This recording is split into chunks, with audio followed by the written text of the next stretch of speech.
السلام عليكم، اهلا بيكم معايا في فيديو جديد. النهارده ان شاء الله اكلمكم عن حاجه حلوه جدا انا جربتها. هقول لكم على مميزاتها وعلى عيوبها، لان لو يعني حد محتاج ان هو يجرب الحاجه اللي انا هتكلم عنها دي، او حد مثلا شافها في مكان وحب ان هو يجربها او كده، انا هكلمكم عنها النهارده. عيوبها، مميزاتها، سعرها، تجيبيها منين، هتلاقيها غاليه فين ومش غاليه فين. كل حاجة أنا نزلت عنها فيديو صغير كده، شورتس. بس حبيت إن أنا أصور الفيديو ده بحيث إن أنا أتكلم عن كل حاجة تخصها، إنما الشورتس ده مختصرة في الكلام، إنما الفيديو ده هيكون فيه كل حاجة عنها بإذن الله. أولا أنا عندي مشكلة شيب شعر، اللي هو شيب شعر حاجة نفسية تقولوا، وراثية تقول، هي حاجة ملهاش علاج خالص. تمام، حاجة ملهاش علاج خالص. من وانا عندي 22 سنة، انا دلوقتي عندي 37 سنة، من وانا عندي 22 سنة وانا شعري ابيض، شعري كله بيبقى ابيض. فلما بسيبه ابيض بحس ان انا شكلي معجز كده. المهم، فدايما كنت ممكن اروح اعمل شعري صبغة في الكوافير، ممكن كنت اشتري حنة جلوري او فاتيكا او اي نوع حنة واصبغ بيها شعري. كنت ساعات بعمل شعري بالحجر الاسود اللي بيتباع عند العطار. ولكن جيت المرة دي عشان اعمل شعري في الكوافيرات، الصبغة غالية.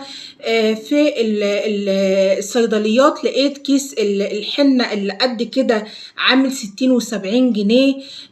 فعشان اجيب لي مثلا، اعمل لشعري عايزالي بتاع كيسين ب120 ولا ب140 الكيسين. فقلت لا، اعمل ايه طيب. فالمهم جوزي كان في في محل بيبيع بتاع ده حاجات، يعني اللي هي زي الشامبوهات والمكياجات وحاجات زي مستحضرات التجميل وكده. فلقى الصبغه دي. هو انا كنت قايله له على حنه اسمها بايجن، لو لقيتها عنده هاتها. فراح المحل قال له على حنه بايجن. لقى الحنه البايجن الازازه قد كده، علبه قد كده، ب70 جنيه، ب80 جنيه. 80 جنيه يعني الاتنين ب160 جنيه عشان اعمل شعري بيها، ومش هتكفي، بيقولي كميه قليله جدا. المهم راح في المحل موريله الصبغه دي اسمها بايجن، برضو الصبغه بايجن. الصبغه دي في منها بني وفي منها اسود. الصبغه دي بتنفع للرجاله وتنفع للستات برضو يستخدموها عادي. تمام. معاها بلسم.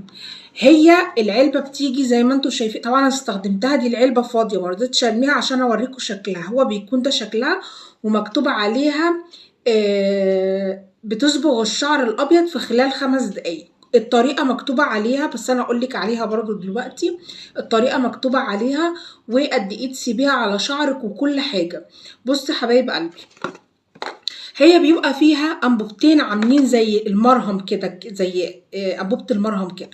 بتفضيهم، مالكيش دعوه بقى ايه بالطريقه اللي مكتوبه هنا، عشان هنا بيقعد يقول لك مشط وتحطي في المشط ومش المشط. لا، ركزي معانا في الطريقه اللي انا عملتها. جبت طبق الصبغه بتاعي المخصص للصبغه طبعا.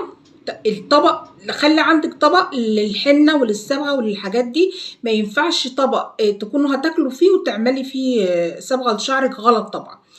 جبت الطبق، حطيت فيه، فضيت فيه العلبتين كويس جدا، وبعدين خلطتهم مع بعض طبعا، وبعدين حطيتهم على شعري.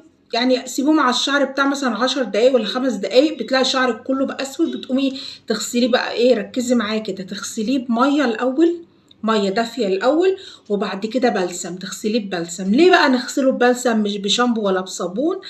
عشان هي بتنشف الشعر، وده العيب الوحيد اللي فيها، بتنشف الشعر يا جماعه.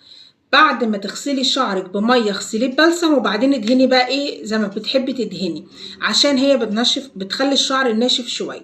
تمام.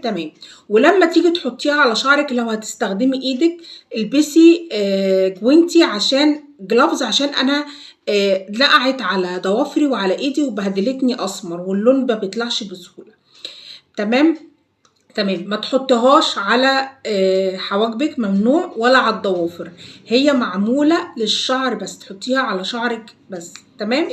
عايزه اقول لكم ان وتنضفي شعرك جوزي كويس لقى عشان ما ان تعمليش ان الصبغه دي في الصيدليه عامله 200 جنيه، عند الولد اللي فاتح المحل بيبيع مستحضرات تجميل 150 جنيه، يعني دي سعرها 150 جنيه وعملتها لنفسي في البيت. يعني احسن ما اجيب حنه، واحسن ما اروح اعملها في الكوافير والكوافيره تاخد مني فلوس قد كده، دي سعرها 150 جنيه وتكفي شعرك. ولو انت شعرك قصير خالص هتعمليها على مرتين. انا على فكره المفروض كنت عملتها على مرتين لان انا قاصه شعري اصلا، لكن عشان اول مره لسه مش فاهمه قوي فيها فعملتها كلها. بس بعد كده لما اجيبها تاني هعملها بس على حبة صغيرين على قد مرة، وعين الحبة التانيين لمرة تانية. هي كده كده في الأنبوبة بتاعة الكريم بتاعها بتتقفل عادي، الكريم والصبغة بيتقفلوا عادي، مفيش أي مشاكل خالص.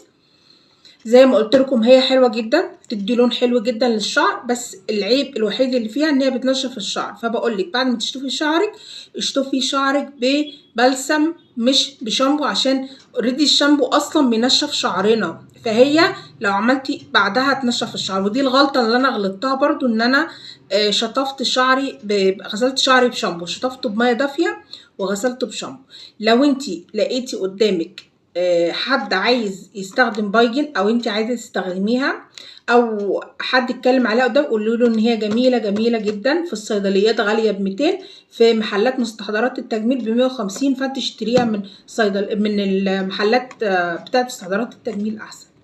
فيديو مفصل عنها، ولو ليكم اي سؤال سيبولي تحت في الكومنت وهرد عليكم ان شاء الله باذن الله. ويا رب باذن الله يكون الفيديو النهارده